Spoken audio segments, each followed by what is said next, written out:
scored a goal, huh? Let's go!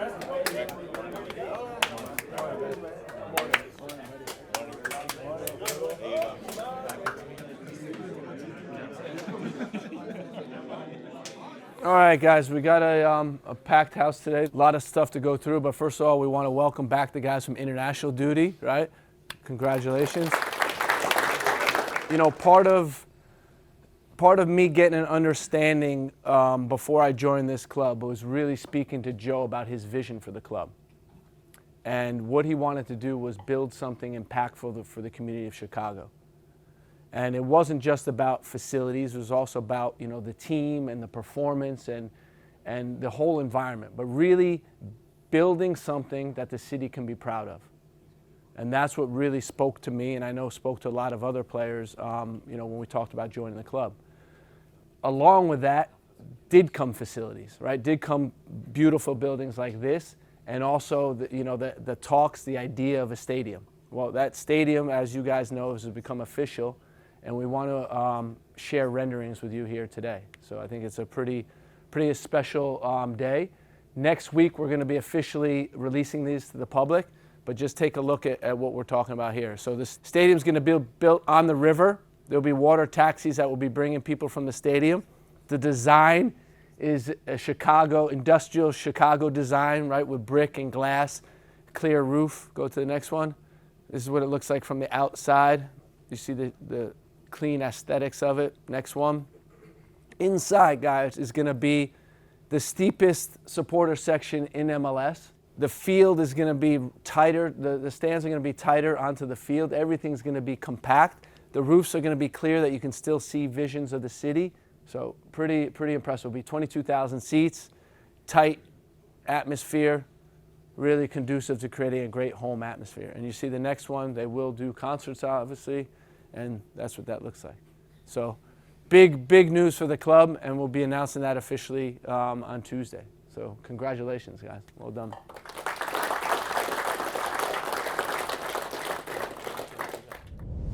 What you'll see from the group is a committed group. A group that when you watch play will both entertain you, but you'll be proud for how they're working for each other and working for the city of Chicago. I consider the Chicago Fire a sleeping giant.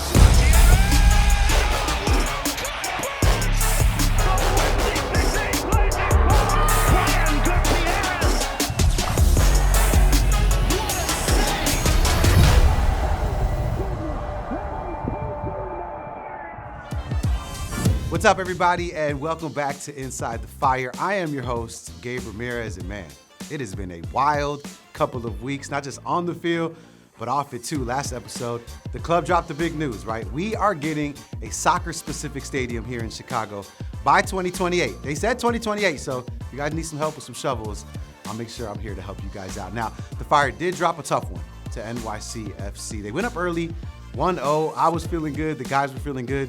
But then Guti saw red, and things kind of took a turn, and the Fire ended up losing 3-1 in the Big Apple. But the good thing is this. In this sport, you always get a shot at redemption, right? So the fellas got back on the road with two big matches. First, against Orlando City SC, a team we drew earlier this year. That was a tough match. And then off to DC, shorthanded but hungry. A real good opportunity to test the depth and desire of the Chicago Fire team. Welcome to Orlando, Florida for an Eastern Conference rematch here tonight. Orlando City getting ready to host the Chicago Fire. Orlando City here who come in fifth place in the Eastern Conference. They've been dynamite at home, 5-1-2 on the season, but don't count this Chicago side out. They have been good away from home. 4 wins already, so they will put up a fight here today. And Pineda. Sinkernagel, left-footed shot, and it goes right through the keeper's hands and into the back of the net.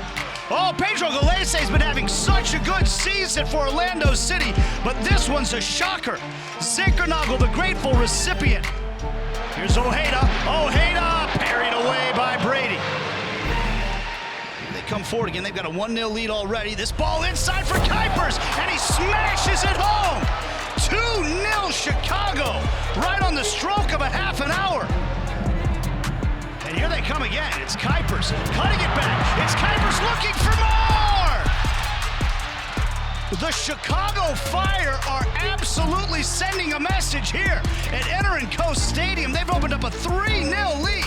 A brace for Kuipers. Ojeda this time. And the header sneaks past the goalkeeper and in. It was off the head of Alex Freeman. It caught Brady leaning the wrong way, and there's a lifeline for Orlando City back into this one. And there is the halftime whistle. Oh, a lot of talking points through the first 45 minutes of this one. Our halftime coverage coming up from Orlando City with the score. Orlando 1, Chicago 3. The win probability said that Orlando City were heavy favorites coming into this game, but we did point out Chicago this year, they have found a way to win games on the road. 4 wins already this season on the road, and they're looking for 5. But here come Orlando to start the second half. It's Pashalich! It's parried over. Janssen. What a ball. Muriel flicking it through Enrique denied by Brady. Janssen now Atuesta. Muriel, what a good first touch in for Enrique. Oh, what a save by Brady. That was a clever touch from Enrique, but Brady was ready for it. Referee puts the whistle to his lips, and there is the final whistle. And it's another away win for Greg Berhalter's Chicago Fire. They come here to Orlando, one of the toughest places to play in Major League Soccer, and they come away with a 3-1 victory. Wave after wave of pressure from Orlando City, and they stood firm to hold on for that 3-1 victory. It was tough. It was a long second half, but it felt good to win. You complete that. That's exactly what we needed, boys. That's exactly what we needed. We came to a place that's difficult to win, and we put it to them. All right, think about that. That should give us the confidence. Not only that, it was really about key moments, guys digging in. They pushed us towards the end. Right? And you guys hung in there, and you kept fighting, kept clearing, kept working. That's what we needed, because it gives belief that we can do it. And believe me, we can. I think the solutions that came in made an impact, helped close the game, exactly what we needed, a team game. All right, this goes to a guy who was questionable. We thought he wasn't going to make it this week. He was sick. I think he had a flu or something. But he came on, and he did his business with a goal and 2 assists. Big Phil, here you go, buddy. What a fucking performance, man. Dig deep and yeah, amazing points. I think I'm going to give this one to you, Brady, because you're fucking outstanding. I appreciate it.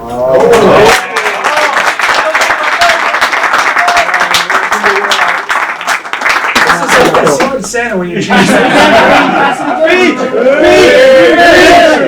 Give it on! Give it to Hugo! I want to give this game ball to Hugo. He did a great job. The one big thing I want to say is I want to emphasize what the coach said, and it's believing in ourselves, and it's now it's about consistency, guys. So let's keep going.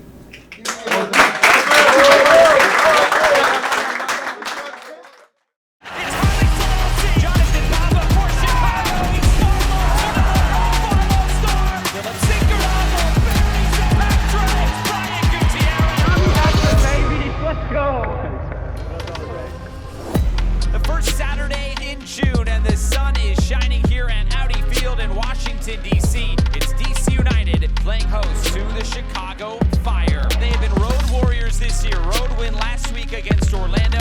They have 5 road wins so far in 2025, their most since they got 6 in 2012. We weren't happy with the last game against them. We have a chance to get it right. Let's show them what kind of team we are now. 5 for 90 minutes, 5 for each other. Come on now, 5, 1, 2, 3, 1. Chicago's able to keep it. Here's Dean looking in field. It's Haile Selassie. He scores for the Fire. So good from Haile Selassie. This is played in behind. Bamba's onto it. Jonathan Bamba for Chicago. He scores.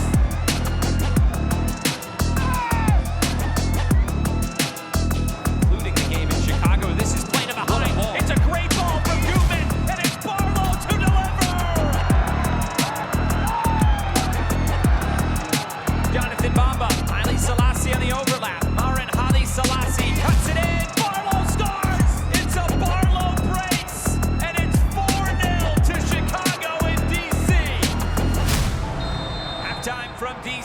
Chicago all over DC, 4-0. Zinkernagel, Philip Zinkernagel buries it! That's what he's done all season long. Barroso blocked down, loose in the middle, Barlow, hat-trick! Took a look, added time, here's Brian Gutierrez! 7-1, Chicago Fire beat DC United. A resounding victory for the Fire tonight. It's Tommy hat-trick, baby. Let's go. Thanks, guys. Well done, bro. Thanks, boys. We needed that. I had a meeting with a number of guys last week. And I said, a team is only as good as the whole group. You need the whole group pushing, the whole group striving, the whole group believing they have a chance to get on the field and help the team. And 5 of those guys that were in that meeting were on the field today. That builds a team, that makes a team strong. The other nice thing about the game is you don't always get the opportunity when one of the hardest working guys gets to shine for a moment.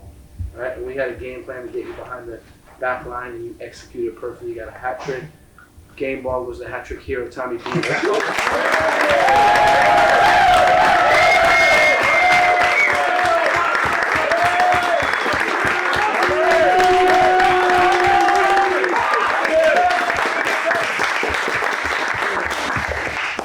think I've ever got one of these before. No, good team win, like you said. No, thank you guys, and thanks for always pushing me and having my back. It was a good revenge game, and we got another one next week, so let's keep rolling.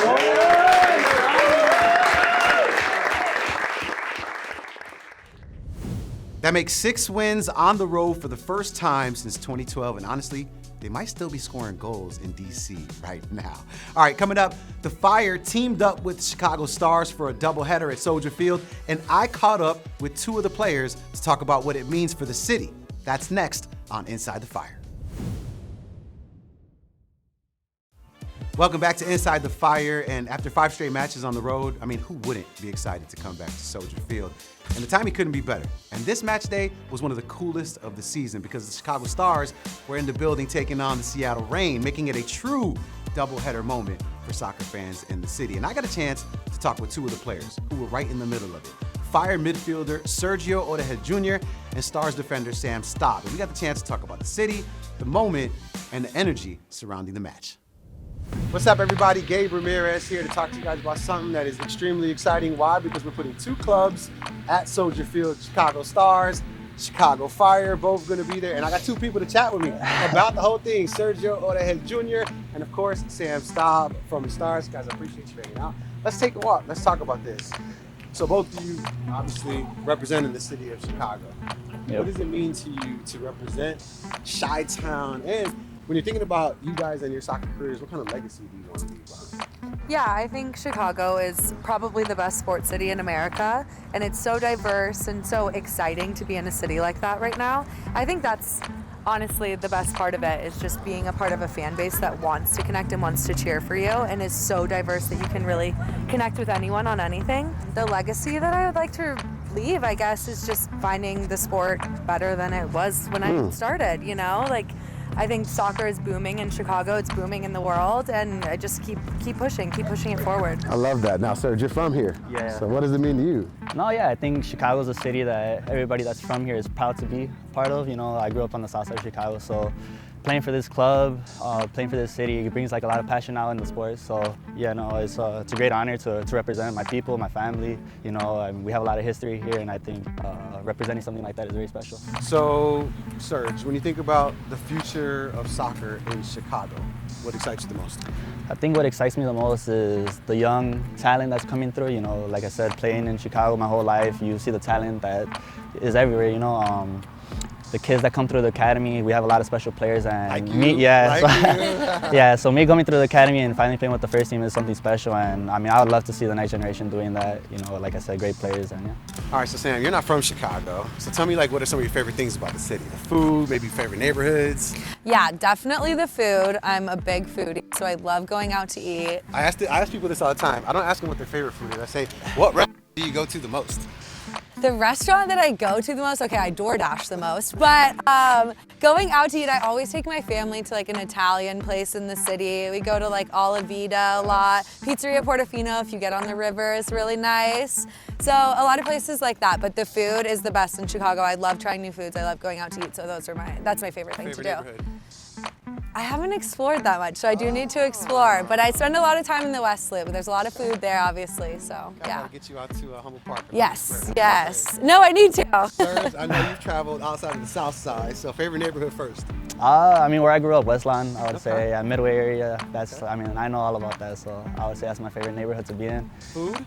Food, I mean, after every game, I usually go to this place called El Totonico. It's on Kedzie. Yeah, it's on Kedzie, so that's my after the game spot, so yeah. Okay, and talk to me about maybe like some of your favorite things from the city of Chicago itself, right? Living here or growing up here, you know, what does the city mean? Why is it so special to you guys? I think honestly, the coolest part of the city and something that I haven't really experienced until I came here was how proud people are to be from their neighborhoods. I mean, you guys are talking about neighborhoods that I haven't explored yet, but I'm so excited to go to them, you know, because you guys are so prideful of it. But yeah, I think that's the coolest part about Chicago for sure. Yeah, I would say, yeah, kind of just to reiterate what she said, like the people, I mean, like I said, everybody's proud to be from here, you know, like the city's beautiful, the culture, the food, like everything about Chicago is something like special. Yeah, they're passionate people, but they're also passionate about their sports teams too. All right, so Serge, you've been with the team 4 years now. Yeah. Any like big moments for you that stand out during your time here? Yeah, there's a lot, but I would say the most special one was my debut. You know, it was kind of the start of everything. This is where I felt like all of my hard work finally accomplished, you know, and it being on a special day, it was my mom's birthday that day, so, you know, being able to complete my dreams on her birthday was something very special. And then, I mean, she was crying. I had my dad tearing up. He's not an emotional man, but like seeing him tear up made me feel like it hit, you know. I'm about to tear up right now. We all love mom. Shout out to mom out there. I said, how about you, right? Maybe is there a fan moment that stood out to you in your time here? There's one girl that comes to most of our games and she makes us bracelets and they'll say like our names or Go Stars and all of that, and it's just so sweet. She gets so excited to give them to us, and we all look forward to it. So, of course, yeah. gotta love the support there. Yeah. Obviously, we're gonna need a lot of support. June 14th, both of you guys playing. So, what are you most excited about when it comes to this doubleheader? Just the support of the city and everyone coming together, both clubs, fan bases coming together is going to be so great. And yeah, I think just the full support of the city to keep pushing for more for both clubs is going to be so exciting. Yeah. The whole thing kicks off 4 o'clock, 4 p.m. You get to see the Chicago Stars take on the Seattle Reign, and then of course 7:30, Sergio Orejuela Jr. and the Chicago Fire are going to be ready to rock and roll. I'll be there too, your in-game host. So make sure you're there. All right, Soldier Field, June 14th. Vamos Fire and Go Stars. Let's do it.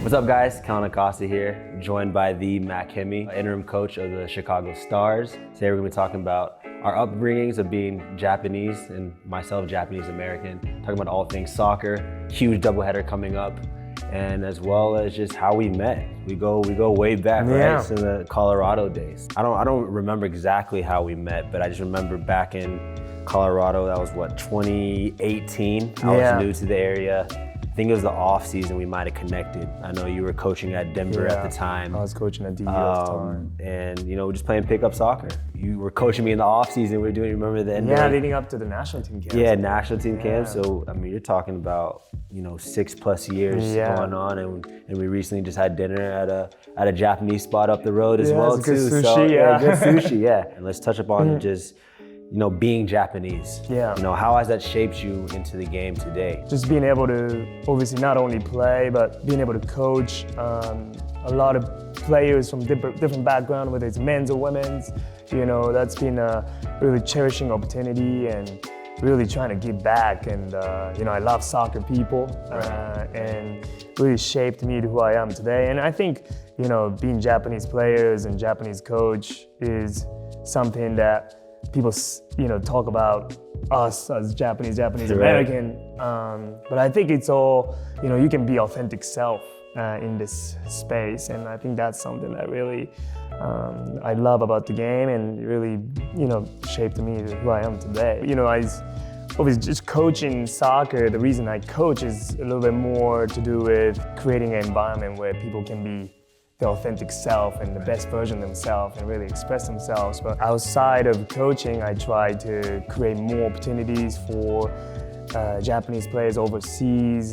You know, I help a lot of players, high school Japanese players, come over to play college soccer in the States. Awesome. I played college soccer myself, and that experience was just life-changing. I also worked with this organization called Blue United in New York. Right? Yeah. They just started this clinic for Japanese community, the kids in New York, to be able to come once a week, be coached by professional coach or player that are Japanese in this country, and coach in Japanglish, if you will. And then just kind of being able to create a community with not just players, but the parents of the kids, and they're going out to exchange information to be able to provide and trying to have that community. So that work's been really fulfilling outside of the soccer space. All right, June 14th. Yeah. Monumental day, a great day, big day, amazing. Doubleheader, Chicago Stars and the Chicago Fire. I mean, what does this doubleheader mean to you? Like, what's your thoughts on it? Man, there's a lot of thoughts, I mean, just being at the Soldier Field one, I personally haven't. I was a coach there, nor played there, so it'll be a first time for me. But I just think that the event itself would be so special for not only the Fire and the Stars community, but just the overall soccer community and really sport community in Chicago to be joined and be together and celebrate this moment is really, really cool. Both clubs have amazing fans that back both clubs, and I think for these two clubs to come together and celebrate this moment with the city of Chicago in a historic venue, it's just really exciting moment. Yeah, no, I think it's gonna be a great day, historical day. I think it's great for both organizations to come together and kind of have this crossover, so to speak. I think it's huge. Now, like you touched on, the fans, both fan bases being in attendance at the prestigious Soldier Field. Mac, just want to again thank you for the time, talking about our upbringing, talking about the huge doubleheader here on June 14th. That was pretty cool, man, to hear two friends talk about the sport they love. Got to shout out Kellen and Mac for that one. All right, it's a wrap for Inside the Fire. And with our road stretch behind us, we cannot wait for our next few matches here in Chicago. And we got two big ones coming up, all right? June 25th against Philadelphia Union, and then June 28th against Charlotte FC. I mean, come on, Soldier Field, summer nights, vibes are gonna be crazy. Hopefully we see you guys there. And make sure you follow us all season long, because this is the place to be for all your Fire info, all right? I'm Gabe Ramirez, y como siempre, like always, vamos Fire.